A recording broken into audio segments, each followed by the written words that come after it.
오늘 주신 말씀 함께 보겠습니다. 마가복음 9장 14절에서 29절 말씀. 마가복음 9장 14절에서 29절 말씀까지.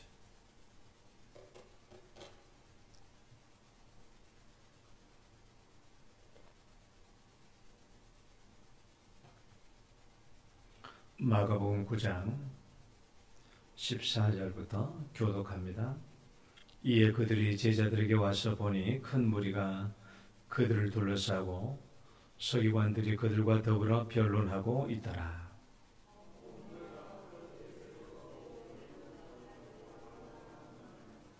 예수께서 물으시되 너희가 무엇을 그들과 변론하느냐?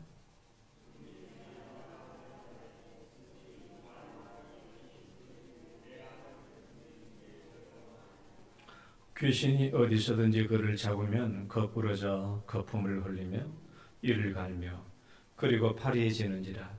내가 선생님의 제자들에게 내쫓아 달라 하였으나 그들이 능히 하지 못하더이다.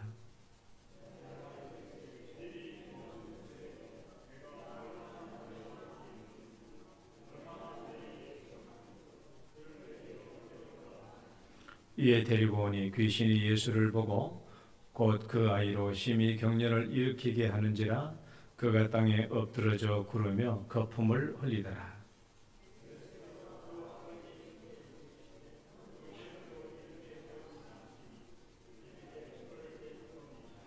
귀신이 그를 죽이려고 불과 물에 자주 던졌나이다. 그러나 무엇을 하실 수 있거든 우리를 불쌍히 여기사 도와 주옵소서.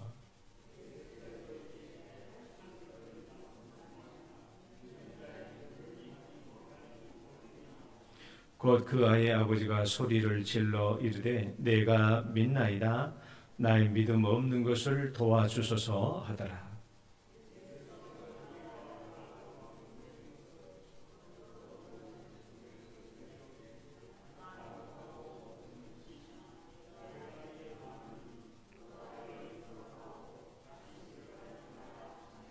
귀신이 소리 지르며 아이로 심히 경련을 일으키게 하고 나가니 그 아이가 죽은 것 같이 되어 많은 사람이 말하기를 죽었다 하나.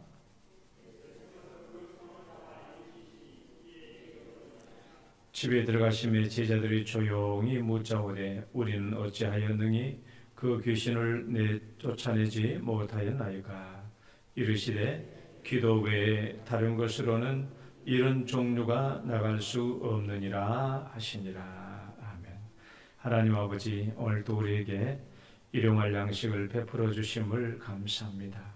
하나님께서 우리에게 이 말씀으로 우리 영혼의 양식을 베풀어 주시고 오늘도 이 영혼의 양식으로 하루를 살게 하시며 우리의 삶을 이끌어갈 수 있도록 인도하여 주옵소서. 예수님 이름으로 기도드립니다. 아멘. 할렐루야. 우리 옆사람 인사합니다. 잘 오셨습니다. 주의 이름으로 축복합니다.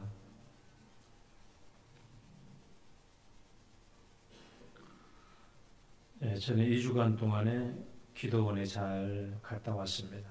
갔다 왔는데 지금까지 휴가 중에서 제일 의미 있게 보낸 시간이었다. 그리고 가장 마음이 편안했고 가장 행복했던 시간이었다라는 생각이 듭니다. 내년에도 또 그 기도원에 가서 지내고 싶을 정도로 너무너무 좋았던 시간이었습니다.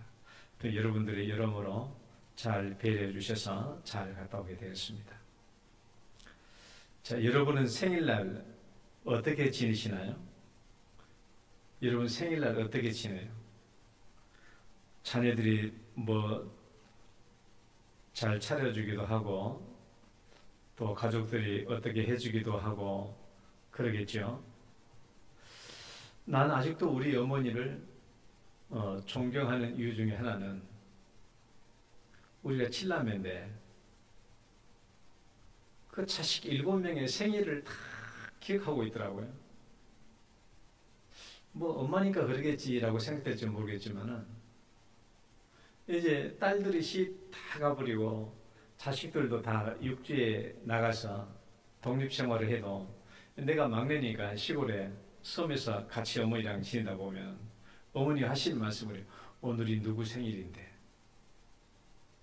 또 오늘은 누구 생일인데. 그래서 그렇게 나이가 들어가도 자식들의 생일을 잊지를 않더라고요. 나는 딸 둘인데 이 딸들도 날마다 생일이 헷갈려가지고 내가 안 났으니까 잘 모르겠죠. 잘 기억이 안 가물가는데 우리 어머니는 그 7명의 자식을 매일같이 오늘은 누구 생일인데, 오늘은 누구 생일 늘 기억하고 계시더라고요.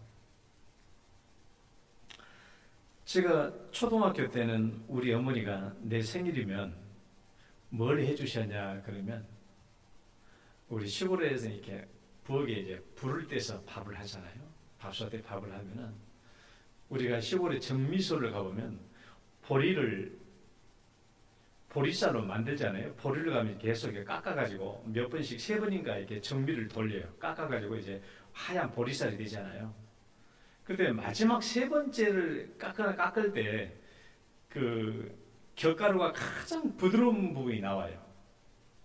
거친 부분들은 모아가지고 돼지 사료를 주고, 그 정미할 때 가장 마지막에 가장 그 밀가루와 거의 가까우게 이렇게 빠져나온 부분이 있어요. 그 부분을 모아가지고 따로 모아요. 그 따로 모아가지고 이제 어머니께서 내 생일 때 그것을 이렇게 사카린 물로 반죽을 해가지고 넓적하게 이렇게 만들어가지고 밥솥 위에다가 얹어서 밥을 하면 밥이 다 되면 그 뭐가 돼요? 우리는 개떡이라고 하는데 개떡이 되는 거야. 갈색 개떡이 돼. 그럼 이제 그 생일날 어머님 그거 해주시는 거야. 그 애 먹으면은 그래도 그게 뭐 달짝지근하니 참 맛있어 그게. 그렇게 해 먹었던 해주셨고, 그다음에 중학생 때가 되니까 어머니께서 밀가루를 이제 소다에다가 그 부풀려 가지고 빵을 해주셨어요. 그래서 늘 어머님이 저에게 개떡하고 부푼 빵 이것을 해가지고 생일을 해주셨는데 늘 그게 참 감사한 일이죠. 그렇다고 해서 뭐 어렸을 때 내 생일날을 기다리거나 그래 본 적은 한 번도 없어요. 어머님이 해주시니까 생일인갑다라고 알았지. 그래서 어렸을 때도 이렇게 막 생일을 악착같이 찾아먹고 사는 그런 세대가 아니었잖아요. 그렇게 나이 드신 분들은 그런 세대가 아니어서 저는 아직도 생일을 맞으면 누가 뭐 해주나 안 해주나 그거 기다리질 않아요. 기다리지 않고 미역국을 끓여주든 말든 누가 케이크를 사오든 말든 안 해주면 좋지만 안 해준다고 해가지고 그것 때문에 서운하고 그런 것은 한 번도 없고, 아직도 누가 내 생일을 기억해주지 않아서 서운하다라는 생각은 한 번도 없어요. 아마 내 생각에 몰라 죽을 때까지 그럴지 몰라요. 별로 선한 적은 없는데 다만 내가 중학교 2학년 때에서 3학년 올라갈 그 무렵부터 내가 항상 내 생일 때 꼭 기억하는 게 한 가지가 있었어요. 나를 낳아주신 부모님께 감사하다. 뭐 그런 생각 말고요. 그런 생각 한 게 아니고 내가 그때부터 내 생일 때마다 계속 생각했던 것이 한 가지가 있어요. 내가 왜 태어났지? 내가 왜 태어났나 이 세상에? 내가 뭘 해야 되지? 그것은 내가 늘 생각을 했어요. 그래서 저는 일찍이부터 내가 앞으로 뭐가 돼야 될 것인가, 뭘 해야 될 것인가 굉장히 많이 생각을 했고, 이 생각들 때문에 나는 뭐 중학교 때부터 계속 그런데 내가 교사가 돼야 되겠다, 뭐 이런 생각이라든지 그런 걸 계속 생각을 했어요. 그러다가 이제 군대에서 예수님 믿고 온 뒤에는 하나님이 왜 나를 이 땅에 태어나게 하셨을까? 하나님이 왜 나를 이 땅에 태어나게 하셨지? 그리고 하나님은 나를 이 땅에서 무슨 일을 하게 하려는 것일까? 내 인생의 목적은 뭘까? 라는 것을 지금도 계속 생각합니다. 생일 때 되면. 이 생각은 한 번도 빠뜨린 적이 없어요.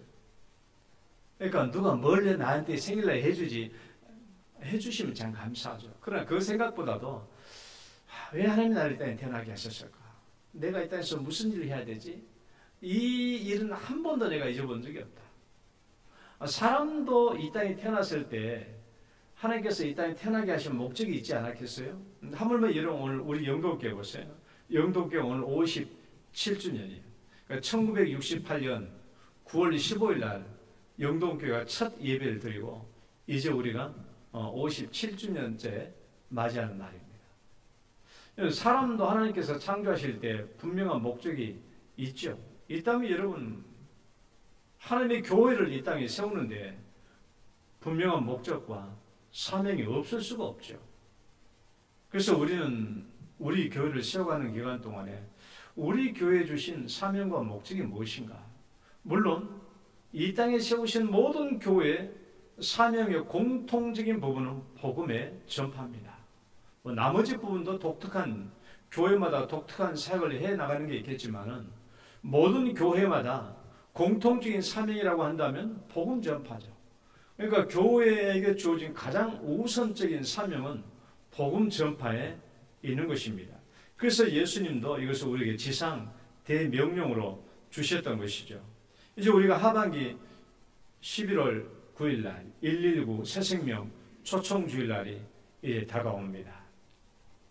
우리가 상반기 5월 달에 초청주일은 복음잔치라고 해가지고 이웃 어르신들 여러분들을 초청해서 맛있는 식사 대접하고 그다음에 복음의 말씀을 듣게 하는 것이 이제 주 목적이었다고 한다면 우리가 하반기 때는 우리의 가까운 관계전도, 우리의 가족들, 우리의 친구들, 우리 가까운 이웃들 그런 분들을 이제 전도하려고 하는 목적을 가지고 이제 초청주일을 합니다. 자, 이제 우리가 가족이나 우리 가까운 사람들을 전도하기 위해서 무엇을 어떻게 해야 할 것인가? 그 말씀을 위해서 오늘 이 본문을 택했습니다. 가족이나 우리 가까운 친구나 이웃들을 전도하기 위해서 우리가 어떻게 해야 할까? 오늘 이 본문을 함께 이제 잘 봅시다. 오늘 본문을 보면 한 아들이 나오죠. 한 아들이 나오는데 한 10살 내외 정도로 보입니다. 10살 내외 정도로 보이는 이 아이는 귀신 들리고 말 못하는 벙어리이고 간질병에 걸린 것처럼 물과 벌에 자주 넘어지고 굉장히 불행한 이 아이가 등장합니다. 그런데 이 아이가 예수님을 만나서 귀신이 쫓겨나고 모든 질병에서 깨끗하게 치유되고 회복되었습니다. 이런 일은 절대로 스스로 이런 일에서 벗어날 수 없겠지만은 예수님을 만난 덕분에 완전히 새로운 인생을 살게 되었죠. 성경에는 기록되어 있지 않지만은 좀 상상해 볼 수 있죠. 귀신 들린 거에서 귀신이 쫓겨나고 말 못하는 벙어리에서 이제 말할 수 있게 되고 수시로 물과 불에 넘어지고 간질 발작을 일으키는 이 병에서 노예에서 깨끗하게 되었다면 이 아이는 나중에 예수님을 어떻게 생각하게 되었을까? 부모님으로부터 얘기를 다 들었겠고 또 자기도 친히 경험했었겠죠. 10살 정도, 4회 정도 되면 이 아이가 온전하게 치유된 다음에 예수님을 어떻게 생각했을까? 예수님에 대해서 얼마나 깊이 생각했겠으며 예수님에 대해서 얼마나 깊은 관심이 있었을 것이며 야, 내가 이 예수님이 정말 메시아구나. 그리고 이 예수님의 제자로서 얼마나 충실하게 따르는 삶을 살았겠는가 하는 것은 성경에 기록되어 있지 않다고 할지라도 우리는 쉽게 알 수 있죠. 그런데 이 소년이, 이 어린 아이가 이런 완전한 회복을 얻게 된 것은 누구 때문이에요? 봐봐요. 오늘 성경 말씀 잘 보면 이 아이가, 이 아들이 이렇게 완전한 회복을 얻고 새로운 인생을 살게 된 이런 중요한 축복을 받은 이유가 누구 때문이냐? 누구 때문이냐? 아버지 때문이에요. 오늘 이 말씀을 보면요. 아버지가 아들을 예수님께로 데려왔기 때문에 그래요. 아버지가 아들을 예수님께로 데려왔다. 말씀 한번 봐요. 무리 중에 하나가 시작. 무리 중에 하나가 대답하되 귀신 들린 내 아들을 선생님께로 데려왔나이다. 이것이 저는 오늘 이 본문의 중요한 핵심이라고 생각해요. 이 아버지가 아들을 예수님께로 데려온 거예요. 이 아버지의 역할이에요. 집이 가까이 지금 예수님이 있었던 곳에 가까이 있는 것 같지는 않아요. 약간 좀 멀리 떨어진 곳에 있는 것 같습니다. 데려왔다라고 말하니까 우리는 생각하면 데려왔다라고 말하니까 아버지가 이 병약한 아들을 데리고 좀 먼 길을 이렇게 걸어서 왔는갑다라고 생각되지만은 걸어서 온 게 아니에요. 오늘 데려왔다는 이 말은 헬라어를 찾아보면요, 데려오다라는 말은 페로라는 말인데, 페로 가져오다, 운반하다, 짐을 옮기다라는 뜻이에요. 그러니까 함께 걸어서 온 게 아니에요. 그러니까 이 아들을 들쳐 업고 왔든지 아니면 간이 침대로 끌고 왔든지 운반해 온 거예요, 아들을. 가까이 있었다면 들쳐 업고 왔었겠지만은 좀 멀리 있었다면 어디 간이 침대로 이렇게 끌고 왔든지 그렇게 했겠죠. 걸어서 온 게 아니에요. 가까운 곳이 아니거든요. 나중에 말하겠지만 약간 먼 곳에서 온 거예요. 그러니까 아버지가 이 아들을 예수님께서 주변에 오셨다는 그 말을 듣고 데리고 왔는데, 이 아들을 들쳐업고 왔든 끌고 왔든 적잖은 수고를 통해서 이 아들을 데려온 것이 분명해요. 그렇다면 생각해 봐야 되겠죠. 아버지는 왜 이토록 고생하면서까지 이 아들을 예수님께로 데려오려고 했을까? 왜 아버지는 이 아들을 귀찮아하지 않고 이 아들을 예수님께로 데려오려고 했을까? 데려왔을까? 너무나 자명한 대답이죠. 아들의 현실이 너무나 비참했기 때문에 그래요. 수시로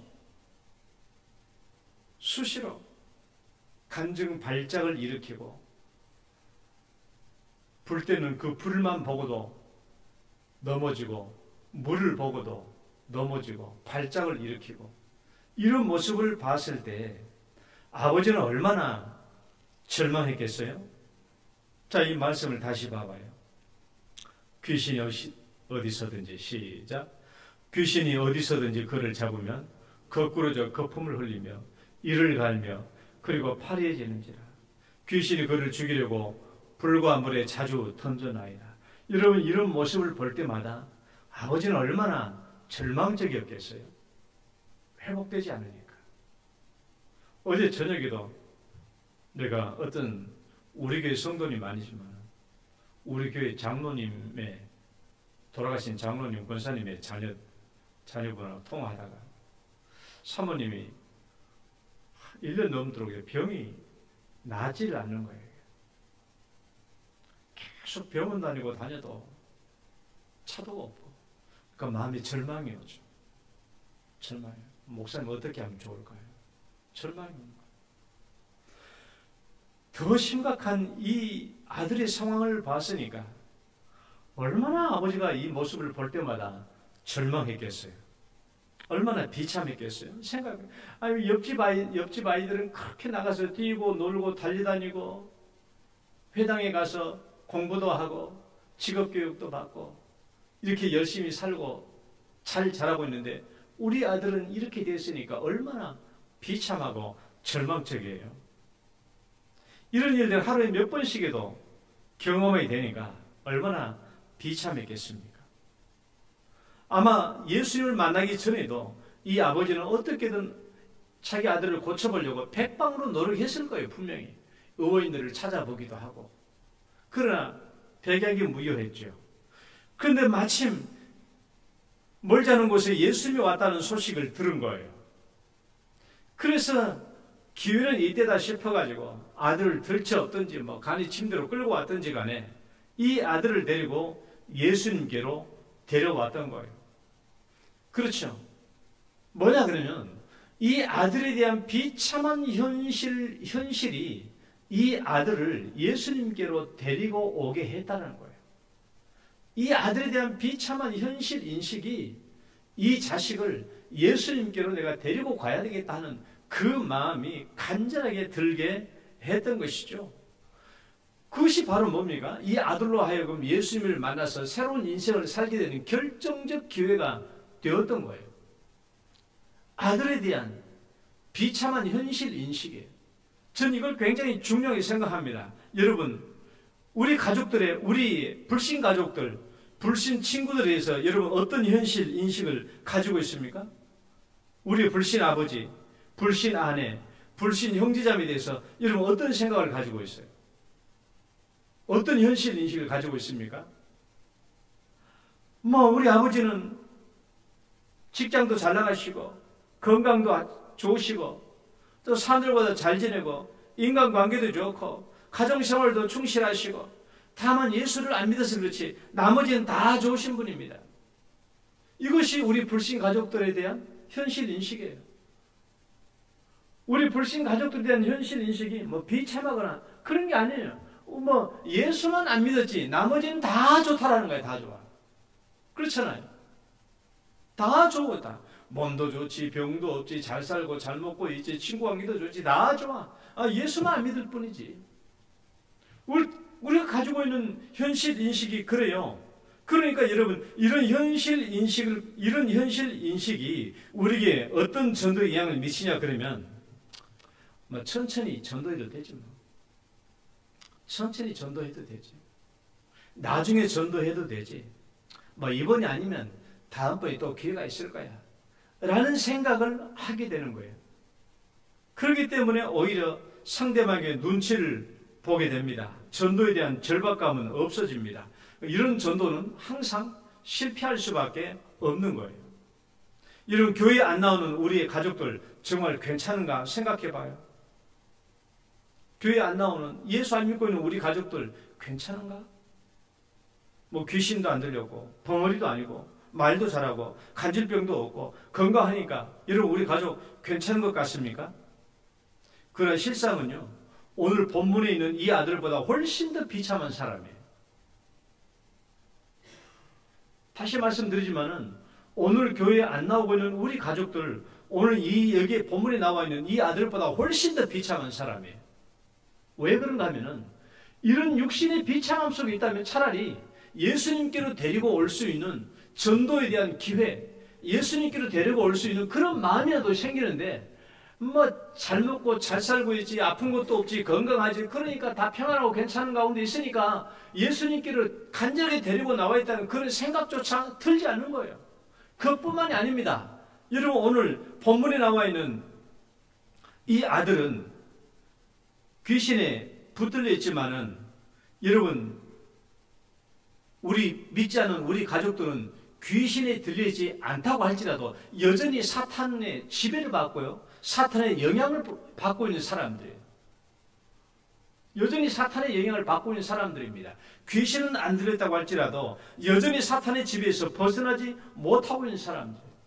여러분 사탄의 지배에서 벗어나지 못하고 있는 사람들, 우리 가족들 결국 어떻게 됩니까? 예수님 말씀 한번 봐봐요. 몸은 죽여도, 읽어봅시다. 시작. 몸은 죽여도 영혼은 능히 죽이지 못하는 자들을 두려워하지 말고, 그러니까 쉽게 말해 사람들을 두려워하지 말고, 시작. 오직 몸과 영혼을 능히 지옥에 멸하실 수 있는 일을 두려워하라. 지옥을 멸할 수 있는 하나님을 두려워하라는 거예요. 지옥이 있다라는 거예요. 또 만일, 시작. 만일 내 손이 너를 범죄하거든 찍어버리라. 장애인으로 영생에 들어가는 것이 두 손을 가지고 지옥 곧 꺼지지 않는 불에 들어간 것보다 나으니라. 꺼지지 않은 지옥불이 있는 거예요. 그러니까 귀신 들려 있든 사탄의 지배와 영향 속에 있든 두 가지는 결국 가는 곳은 똑같습니다. 지옥불에 들어가는 거예요. 육체의 고난 속에 있는 것은 죽으면 끝이에요. 말 못하는 벙어리, 큰 질병, 이건 죽으면 끝입니다. 죽으면 육신의 고난은 끝이야. 그러나 예수 안 믿고 죽으면 그 후에 지옥에서 얼마나 일평생 동안 영원히 지옥 형벌에서 고통을 받아야 되잖아요. 꺼지 않은 지옥불에서. 얼마나 비참합니까? 그러니까 오늘 예수 안 믿고 있는 우리 불신 가족들은 사실 오늘 여기에 나와 있는 이 비참한 아들보다도 훨씬 더 비참해요. 이 아들은 이런 비참한 육신 때문에 아버지가 주변 사람들이 어떻게든 예수님께 끌고 나오려고 애라도 쓰고 전도의 기회가 있었지만은 우리 불신 가족들은 건강하지, 잘 먹고 잘 살고 있지 하니까 뭐 예수 믿고 꼭 데리고 나와야 긴박함도 없고 절박함이 없는 거야. 그러니까 전도의 기회까지도 없어. 그러다가 결국 이런 상태에서 죽게 되면 어떻게 돼요? 오늘 여기에는 이 아들보다 훨씬 더 비참한 운명에 빠지게 될 수밖에 없다는 거예요. 우리 아빠 괜찮다고 여러분 그렇게 생각하고 있나요? 우리 엄마 괜찮다고 생각하고 있습니까? 우리 남편, 우리 아내 괜찮다고 생각하고 있습니까? 우리 친구들, 형제자매 괜찮다고 생각하고 있습니까? 아닙니다. 지옥불에 떨어진다는 이 비참한 현실 인식이 있어야 전도에 대한 절박한 마음이 있어요. 절박한 마음. 아버지가 이 아들을 예수님께 데려온 것처럼 삶에 대한 현실 인식이 분명해야 돼요. 우리 불신자 가족, 이러다가 지옥불에 떨어진다는 이 현실 인식이 명백해야 우리가 우리 자녀들을, 우리 가족들을 주님께로 인도하게 되는 것입니다. 여러분 절대로 우리 불신 가족들은 지금 괜찮은 게 아니에요. 가장 비참한 가운데 있다는 것을 기억하셔야 됩니다. 그렇다면 이제 우리가 해야 될 일이 무엇인가? 이제 우리가 해야 될 일은 무엇인가? 말라기 4장 6절 말씀을 함께 읽어볼까요?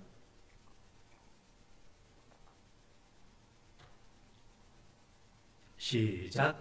그가 아버지의 마음을 자녀에게로 돌이키게 하고 자녀들의 마음을 그들의 아버지에게로 돌이키게 하리라. 돌이키지 아니하면 두렵건대 내가 와서 저주로 그 땅을 칠까 하노라 하시니라. 이건 말라기 말씀인데요. 말라기 4장 중에서 마지막 4장에 있는 말씀이고 말라기 4장 중에서 마지막 끝절이에요. 6절 말씀이에요. 이건 예수님에 대한 예언적인 말씀이고 예수님에 대한 예언적인 말씀이에요. 이게 무슨 말인가 하면은 이 말이에요. 정말 아주 쉽게 설명해 드릴게요. 아버지가 먼저 복음을 받아들이고 예수님을 믿게 되었다면 그 마음을 아들에게로 자녀들에게 향하게 하라는 거예요. 그래서 이 자녀들이 돌이키게 하라는 것입니다. 또 자녀인 내가 먼저 예수님을 믿고 복음을 받아들였다면 이 마음을 부모에게 향하게 해서 부모를 돌이키게 하라는 거예요. 그 이 말씀의 뜻인데 앞으로 예수님이 오시면 이런 일들이 이루어질 거라는 겁니다. 이게 말라기에 나와 있는 예수님에 대한 예언적인 말씀이에요. 그래서 예수님이 이 땅에 오셔서 복음을 전함으로 말미암아 예수님 시대에 이런 일이 이루어졌어요. 그래서 먼저 예수님을 경험한 아버지는 이 마음을 자녀들에게 돌이키고 또 이 자녀들은 예수님을 먼저 안 자녀들은 이 마음을 아버지에게 전해서 아버지로 하여금 예수님께로 돌이키게 한 이 일들이 이루어졌는데 이제 오늘날 우리 시대는 이 사명이 누구에게 주어졌냐? 우리에게 주어진 거예요. 우리에게. 오늘 우리에게. 먼저 예수 믿은 우리에게. 먼저 예수 믿은 우리는 자녀일 수도 있고 부모일 수도 있죠. 그러니까 여러분 저도 마찬가지죠. 나도 자녀로서 내가 먼저 우리 가정에서 제일 먼저 복음을 받아들였기 때문에 이 마음, 우리 엄마 아버지 예수를 믿고 천국 가야 되겠다. 내가 신앙생활하고 내가 논산에서 세례받고 내가 신앙이 들어오자마자 내가 첫 번째 느끼는 것이 빨리 첫 번째 휴가 가자마자 내가 우리 아버지 우리 어머니 전도해야 되겠다라는 그 마음이었어요. 그러니까 내가 먼저 복음을 받아들이면 이 복음으로 하여금 내가 가지고 있는 이 마음, 복음을 받아들인 내 마음을 부모에게 전하고 부모를 하여금 복음으로 돌이키게 하라는 거예요.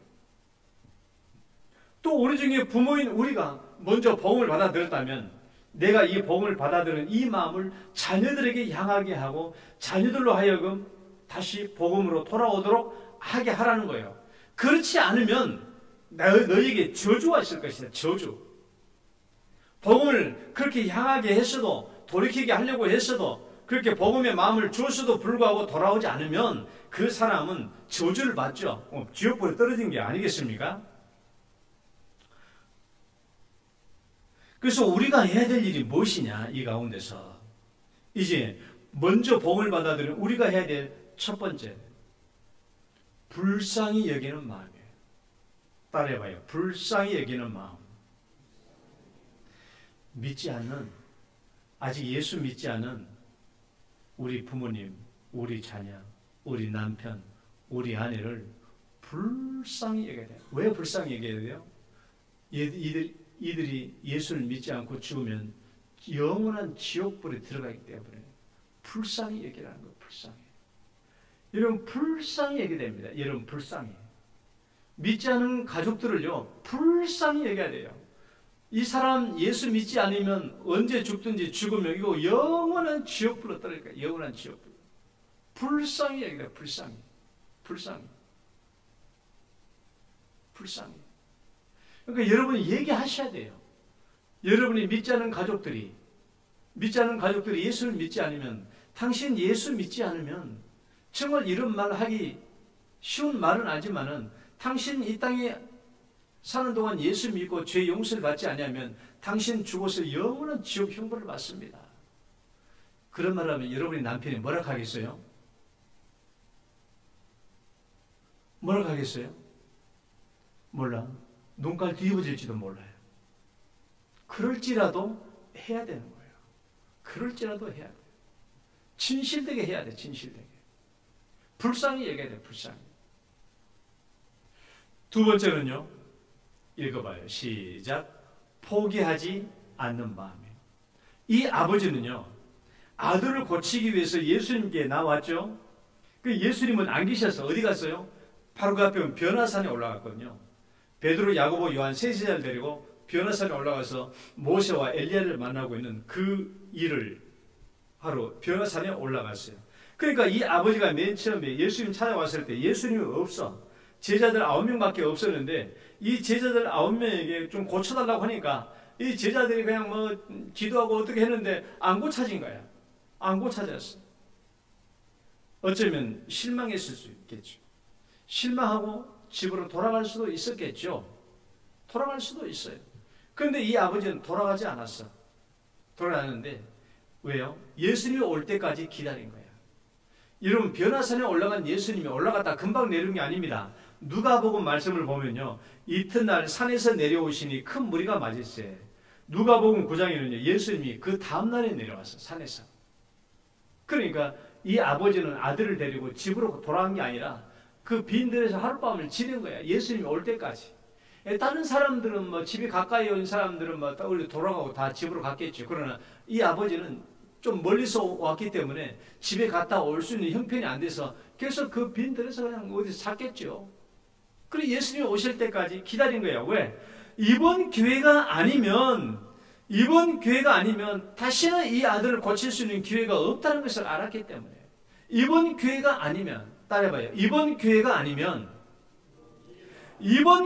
아니면 예수님 만날 기회가 없다. 이번 기회가 아니면 우리 아들 고칠 기회가 없다라고 생각했기 때문에 집에 돌아가지 않은 거예요. 밤을 지새고 그 다음날까지 기다린 겁니다. 예수님이 새벽 이슬 맞고 내려왔는지 아니면 오전쯤에 내려왔는지 잘 모르겠지만 한참을 기다려서 예수님이 내려오셨죠. 그래서 예수님을 만나서 이 아들에게 새로운 인생을 선물할 수 있게 되었던 것입니다. 셋째는요. 우리가 해야 될 일 세 번째. 읽어봐요. 시작. 다시 한번 자, 말씀 읽어봐요. 할 수 있거든요. 시작. 할 수 있거든요. 무슨 말이냐? 믿는 자에게는 능치 못할 일이 없느니라 예수님이 말씀하셨죠. 이 말은요. 우리가 어떤 기도 응답을 받기 위해서 우리가 기도 응답을 받아야 하는 자의 믿음이 아주 중요하다는 것을 얘기해요. 할 수 있거든요. 무슨 말이냐? 믿는 자에게 능치 못할 일이 없느니라라고 말했을 때 이 아버지가 뭐라고 그랬어요? 곧 그 아이의 아버지가 소리질러 이르되 내가 믿나이다. 나의 믿음 없는 것을 도와주소서라고 말씀했습니다. 우리는 이 말씀을 굉장히 가볍게 읽고 지나가요. 그러나 이 말씀은 굉장히 중요한 이런 의미가 있어요. 자, 저를 봐봐요. 내가 어떤 기도 응답을 받기 위해서 이 아버지는 지금 아들을 질병을 고침을 받기 위해서 예수님께 나왔잖아요. 우리가 어떤 기도 응답을 받기 위한 것과 내 믿음의 성장과는 아무런 관계가 없는 게 아니에요. 절대적인 상관관계가 있습니다. 내가 내 어떤 기도 응답을 받기 위해서 내 믿음은 더욱 성장하고 더욱 커지고 커져야 돼요. 믿음이 커져야 되는 거예요. 기도 응답을 받기 위해서 이거 그냥 하니까 그냥 대충 기도는 내 믿음이 자라지 않습니다. 내 어떤 기도 응답을 받기 위해서는요, 내 믿음이 커지고 내 믿음이 자라야 돼요. 이것은 상관관계야. 예수님이 하시는 이 말씀이 그거예요.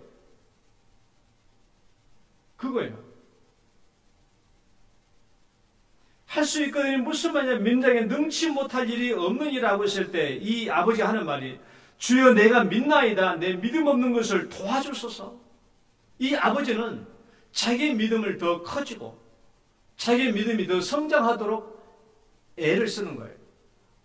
이게 기도 응답의 중요한 변곡점이 되는 것입니다. 그러니까 여러분들이 어떤 문제를 놓고 기도할 때 내 믿음이 자라고 있는지 안 자라고 있는 건지 한번 살펴봐봐요. 내 어떤 기도 제목을 놓고 계속 기도를 하면서 내 믿음이 자라간다고 하면 이것은 내 기도 응답을 받을 수 있는 변곡점이 되는 거야.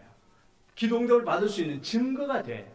그러나 내가 아무리 기도해도 그냥 신앙 성장은 필요 없고 그냥 신앙 성장하지도 않고 그냥 그대로 그냥 중연불 외우듯이 그렇게 하고 있으면요, 기도 응답은 요걸 하는 거예요. 쉽게 오는 게 아니에요.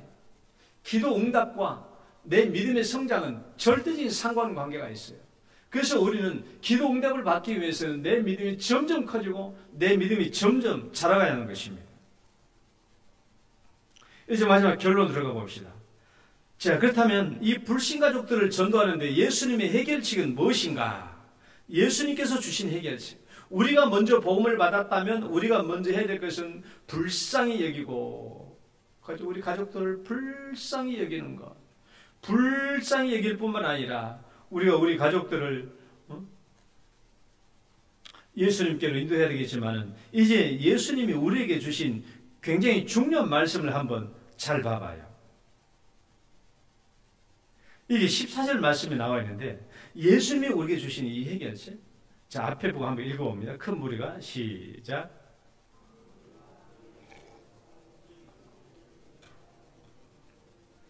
자, 예수님께서 해답을 주시기 전에 이 성경 말씀을 봐봐요. 변론했다. 무리들이 변론하다라는 말은 논쟁했단 말이거든요. 논쟁, 말싸움이다. 말싸움. 무슨 말인가 하면은 9명의 제자들 지금 남아 있잖아요. 이 아버지가 이 아들을 고쳐달라고 하니까 이 9명의 제자들이 열심히 기도하고 뭐 했지만 안 됐어.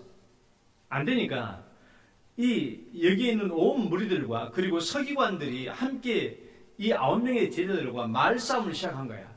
그러니까 여러분, 이 9명의 제자들이 얼마나 불리하게 지금 있어요? 불리한 입장이잖아요. 병 고쳤으면 모르겠는데 안 고쳐지니까 불리한 입장이야. 그러니까 여기서 말하는 논쟁거리의 주요한 핵심은 뭐냐 그러면, 너 왜 귀신들을 못 쫓아내느냐는 거예요. 저 사람들의 말은. 그러면 예수님의 제자들이 아니야, 우리도 저번에 쫓아냈어. 사실 보면 저 앞에 마가복음 6장을 보면은 이미 예수님께서 제자들에게 귀신을 쫓아낸 능력을 줘가지고 제자들도 마을을 돌아다니면서 귀신을 쫓아냈거든요.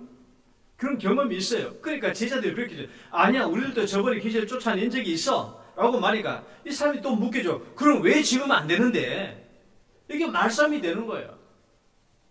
우리가 믿지 않는 자의 입장에서 생각해 봐요. 옛날에는 한 번 고쳤는데, 한 번은 귀신을 쫓아냈는데 이번에는 귀신을 못 쫓아냈어. 이게 일관성이 없잖아요. 그럼 문제가 제기되죠. 그럼 도대체 너희들이 가지고 있는 이 귀신을 쫓아낸 능력이 어디서 온 거냐? 하나님이 주신 거냐? 아니면 마귀에서 온 것이냐? 이 능력의 근거에 대한 이제 논쟁이 시작되는 거예요.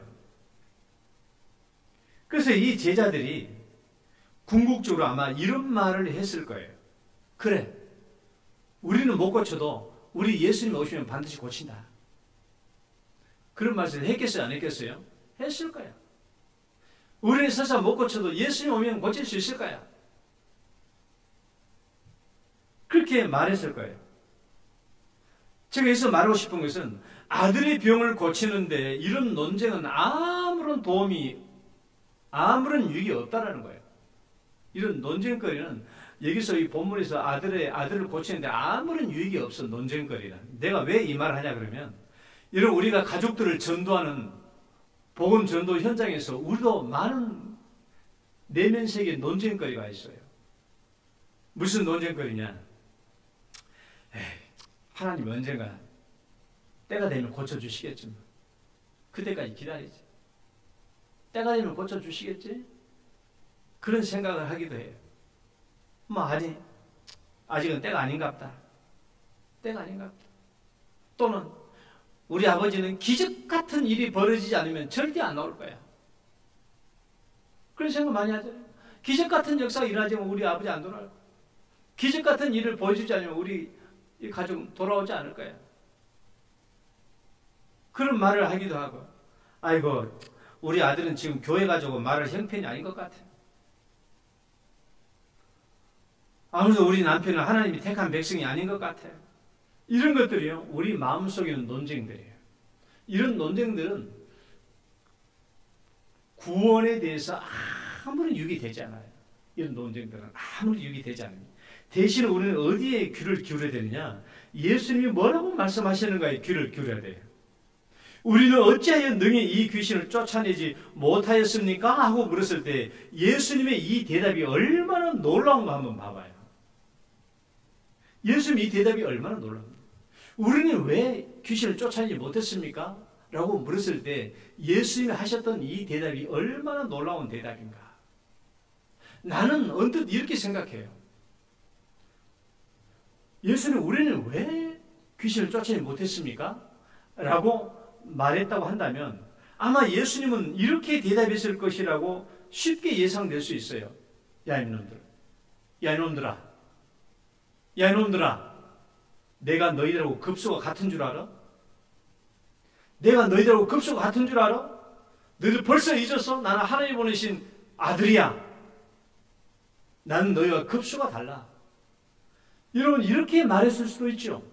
오히려 그렇게 말했다면 제자들은 마음이 편했을 거야. 왜? 우리가 못 쫓아낸 것은 그래서 우리는 못 쫓아냈구나. 그래서 예수님 항상 쫓아낼 수 있구나 라고 대답해버리면 쉽게 모든 문제가 해결될 수 있거든요. 그렇잖아요. 그런데 예수님은 그렇게 대답하신 게 아니에요. 예수님은 그렇게 대답한 것이 아니라 예수님은 너와 제자들과 자신과의 존재적 차별로 대답하지 않고 누구나 공유할 수 있는 신앙적인 요소로 대답했다라는 거예요. 기도로. 급수가 같은 줄 아니? 나는 하나님 보내신 아들이야. 이러면 만약에 이렇게 말씀했다고 한다면 제자들도 더 이상 고민이 없겠죠. 그래서 우리가 못 고쳤구나. 그러나 여러분, 만약에 예수님이 너와 내가 너희가 급수가 같은 줄 아냐? 라고 말했다고 한다면 우리에게는 희망이 없어요. 우리는 항상 이런 일들을 못 쫓아낼 수도 있고 이런 일을 성취 못할 수도 있어. 우리가 항상 불가능이 존재할 수밖에 없고 우리가 언제나 희망이 없을 수밖에 없어. 그러나 예수님의 대답은 뭐예요? 예수님과 우리 제자들과의 차이를 존재론적인 차이로 대답한 게 아니에요. 누구나 가지고 있는 신앙적인 요소로 대답했다는 것입니다. 자, 읽어봅시다. 이르시되, 시작. 이르시되 기도 외에 다른 것으로는 이런 종류가 나갈 수 없느니라. 기도는 믿음을 포함하는 것이잖아요. 기도 외에 다른 것으로는 나갈 수가 없다. 여러분, 기도 외에, 기도가 굉장히 강조되어 있습니다. 기도 외에. 그러니까 기도 외에라는 이 헬라어를 보면요, 에이메라는 말인데 무엇을 제외하고는 그 말이에요. 그러니까 기도를 제외하고는 절대로 이런 유가 나갈 수가 없다. 기도 외에는. 그러니까 오직 기도예요. 따라해봐요. 오직 기도. 오직 기도. 그러니까 여러분, 여기서 기도를 강조하는데 대충 기도라는 말이 아니죠. 기도 외에는 절대로 이런 유가 나갈 수 없다고 말씀했다면 이 기도는요, 대충 기도를 말하는 게 아니에요. 절대로 대충 기도가 아니에요. 한번 해보는 기도가 아닙니다. 여러분, 똑같은 말씀이 나오면 마태복음 17장 21절 말씀을 보면요, 마태복음 17장 21절 말씀을 보면은 가로 해가지고 없음이라고 되어 있는데 그 각주를 보면 이렇게 나와 있어요. 기도와 금식이 아니면, 읽어봐요. 시작. 기도와 금식이 아니면 이런 유가 나가지 아니하느니라. 금식이 포함되어 있어요. 금식이. 기도와 금식이 아니면, 그러니까 기도에 대한 강조죠. 기도뿐만 아니라 금식까지 함께 되는 기도를 말하는 거예요. 금식이 결합된 기도, 금식만큼 간절한, 그렇게 표현된 기도. 그러니까 그건 보통 기도가 아니죠. 금식하며 하는 기도예요. 여러분, 귀신 붙잡혀 있는 이 아들과 여전히 사탄의 지배를 받고 있는 우리 불신 가족들이, 여러분, 상황이 다릅니까? 다른 상황이에요. 아니에요. 똑같아요. 똑같습니다. 그 결과는 똑같이 지옥불에 들어간 것입니다. 사탄의 지배와 영향에서 벗어나게 하려면 금식의 능력에 포함된 간절한 기도가 필요해요. 나는요, 제가 아까 얘기했지만 내가 군대에서 휴가 가기만 가면 내가 우리 어머니 아버지 전도해야 되겠다라고 생각했지만, 내가 첫 번째 휴가를 받기 전에 우리 아버지가 돌아가셔서 아버지가 돌아가신 바람에 내가 군대에서 휴가를 가게 됐는데, 그러니까 아버지는 전도할 기회가 없었죠. 내가 집에 가보니까 장례가 다 끝나버렸어. 강원도 철책선에서 원주까지 횡성 가가지고 거기서 휴가증 받아가지고 서울로 해가지고 목포에서 배 타고 가니까 집에 가니까 장례가 다 끝나버렸다고. 마당 깨끗해. 뭐 전도할, 우리 아버지는 전도할 기회가 없이 아버지는 돌아가셨고, 나는 우리 어머니 전도는요 쉬울 줄 알았어요. 우리 어머니가 막둥이를 사랑하니까 막둥이가 엄마 우리 교회 가요 그렇게 말하면 우리 엄마가 두 번씩 따라놨을 줄 알았거든요. 천만의 말씀. 그건 또 다른 문제더라고. 교회 가자고 하니까 우리 어머님이 늘 하시는 말씀이, 야 그래 막둥아 3년만 있다 갈게. 내가 3년만 있다 갈게. 그러니까 농사를 다 하고 내가 이제 몸이 기력이 빠지면 이제 농사일 못 지게 생기면 내가 3년만 있다 갈게. 난 3년 뒤에 진짜 올 줄 알았거든요. 아니에요. 내년에 갈게. 내년에 갈게. 늘 미루는 거예요. 그래서 여러분, 제가 대구에서 방학 때마다 내가 시골에 내려갈 때마다 늘 금식하며 기도하고, 3일 금식은 못하지만 하루 정도 금식하고 늘 가서 복음을 전하고 복음을 전했어요. 그러던 어느 날 갑자기 어머님이 변화돼가지고, 그래 막동아 내가 이번 주 주일날 교회 가구나 해서 교회를 가게 된 겁니다. 아버의 마음을 자녀에게로, 자녀의 마음을 아버에게로 돌이키는 것이 오늘날 저와 여러분의 사명인 줄 믿으시기 바랍니다. 우리의 사명이에요. 우리는 예수님이 주신 대답을 깊이 생각해야 돼요. 기도 외에는 이런 유가 나갈 수 없다. 물론 우리가 먼저 복음을 가졌다면 해야 될 일 불쌍히 여기고 절대로 포기하지 말고 내 믿음을 더욱 성장케 하는 이런 일도 해야 되지만, 예수님이 우리에게 강조하셨던 이 말씀, 기도 외에는 절대 이런 유가 나갈 수 없다. 이런 금식과 기도를 통하면 사탄이 결박하고 있는 이 모든 쇠사슬을 예수님이 끊어주게 해주실 줄 믿으시기 바랍니다. 강한 기도예요. 금식에 포함된 기도예요. 그래야 내 가족들을 그리스도의 품으로 인도할 수 있어요. 저는 오늘 이 예수님의 대답이 참으로 감사해요. 기도 외에는 이런 유가 나갈 수 없느니라. 만약에 예수님이 야 너희들하고 내가 급수와 같은 줄 아냐? 만약에 그런 식으로 대답했다고 한다면 우리는 희망이 없어요. 우리는 불가능밖에 없죠. 그러나 예수님은 그렇게 대답하지 않으셨다는 거예요. 우리 모두가 가지고 있는 신앙적인 요소로 대답했다는 거예요. 기도로 할 수 있다. 이런 금식과 기도로 우리 가족들을 전도해서 아베의 마음을 자녀에게로, 자녀의 마음을 아베에게로 돌이키게 하는, 그래서 우리 가족 전도가 꼭 성취되는 우리 모든 가족들 되시기를 주의 이름으로 축원합니다. 하나님 아버지 감사합니다.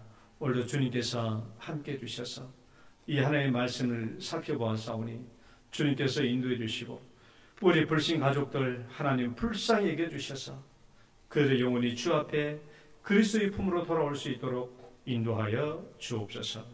예수님 이름으로 기도드립니다. 아멘. 찬송가 500장입니다.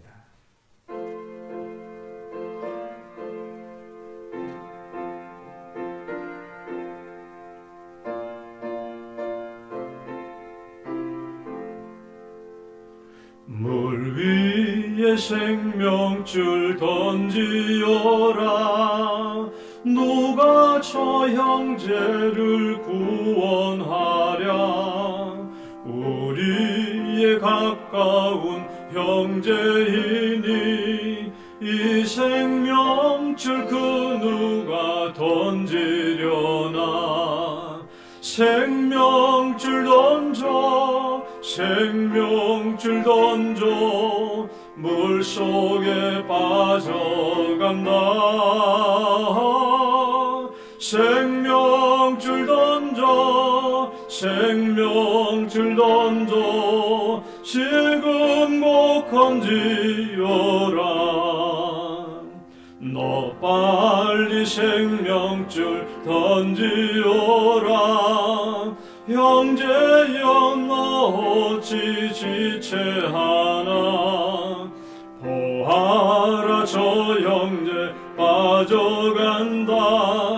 이 구조선 타고서 속히 가라. 생명줄 던져 생명줄 던져 물속에 빠져간다. 생명줄 던져 생명줄 던져 지금 곧 건지어라. 넣어서 생명줄 던지어라. 저 형제 지쳐서 허덕인다.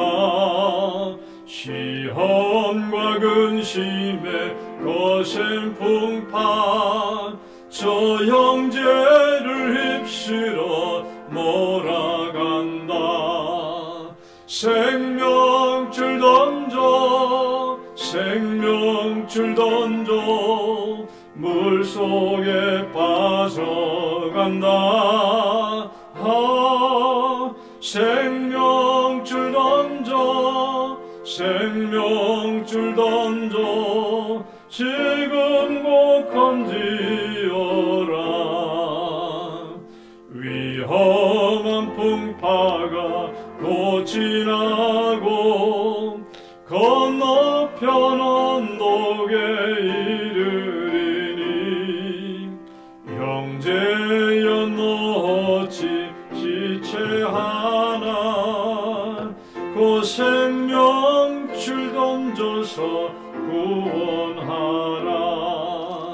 생명줄 던져 생명줄 던져 물속에 빠져간다. 생명줄 던져 생명줄 던져 지금 곧 건지어라. 아멘. 하나님 아버지 감사합니다. 오늘도 우리에게 늘 필요한 물질을 공급해 주시고 우리의 살아갈 양식을 베풀어 주신 하나님께 감사와 찬송과 영광을 올려드립니다. 주님께서 우리에게 복을 주신 대로 또 주님을 사랑하며 공경하여 11조 예물을 거룩하게 드립니다. 하나님이여 주의 백성들이 주님을 사랑하여 공경하여 드린 이 11조 예물을 큰 기쁨과 영광으로 거두어 주옵소서. 주님을 경외하고 사랑하는 마음이 오니 하나님께서도 이 가정을 축복하시며 이 손길을 축복하시고 형통케 하시며 그 가정이 더욱더 넘치는 것들로 좋은 것들로 유익한 것들로 채워 주옵소서.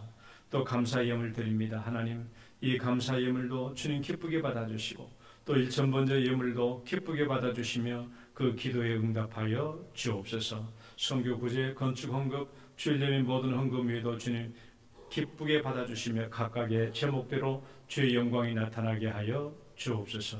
오늘도 주 앞에 나오지 못하고 연약하여 가정에서 예배드리며 또 요양병원에 계시며 또 병원에 계시며 또 군에 있는 우리 사랑하는 모든 가족들 거룩한 주일의 은혜를 베풀어 주옵소서.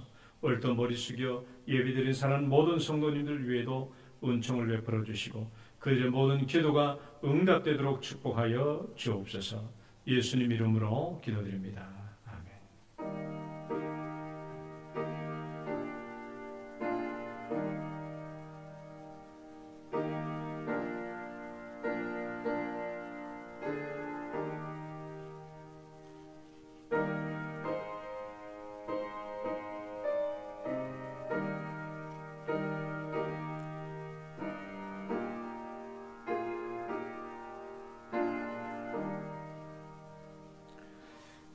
교회 소식 잠깐 보겠습니다. 우리가 11월 9일은 새생명 초청주일입니다.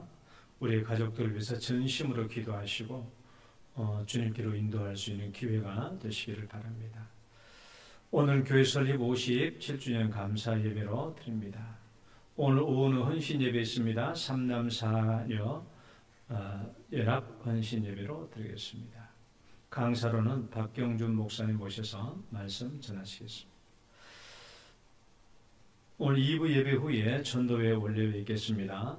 각 전도회별 가정전도 초청 대상자를 파악해 주시고 전도 계획을 잘 짜셔서 나중에 우리가 초청주일날 가정에서 누가 전도되는지 초청되는지를 잘 파악을 할 수 있도록 협력해 주시기를 바랍니다. 학습 세대 교육이 오늘부터 시작되겠습니다. 목장 리더 성경 공부 오후 3시에 있겠고요. 제11기 영동장학회 장학생 선정은 오늘 시상은 2부 예배 때 있겠습니다. 금요기도회는 119 새생명 초청주를 위해서 또 복음 확장을 위해서 전심으로 모여서 함께 기도해 주시기 바랍니다. 고3 자녀를 위한 기도 있습니다. 수능 시험과 진료를 위해서 차준호, 박윤아 학생을 위해서 기도해 주시기를 바랍니다. 우리 축복성 찬양 들으시고 축도로 예배 마치겠습니다. 당신은 소중한 사람.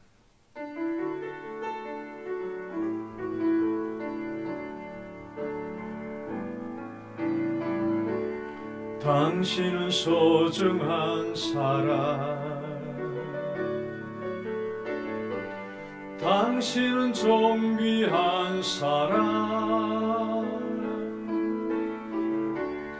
이 세상에 하나뿐인 당신은 내겐 너무나도 소중한 사람.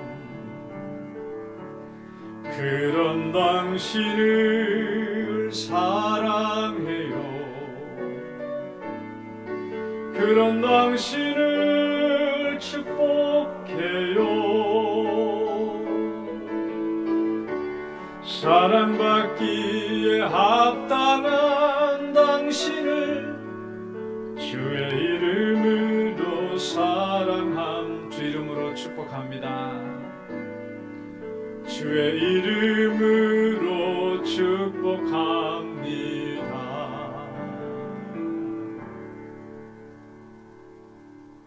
이제는 우리를 죄악 가운데서 구원해 주신 우리 구주 예수 그리스도의 은혜와 하나님 아버지의 극진하신 사랑과 성령님의 교통하심이 아버지의 마음을 자녀에게로, 자녀의 마음을 아버지에게로 돌이키는 이 사명을 통하여 우리 가정의 복음 전도를 이루고자 마음속 깊이 다짐하는 사랑하는 성도들을 위해 이제로부터 영원토록 함께 있을지어다.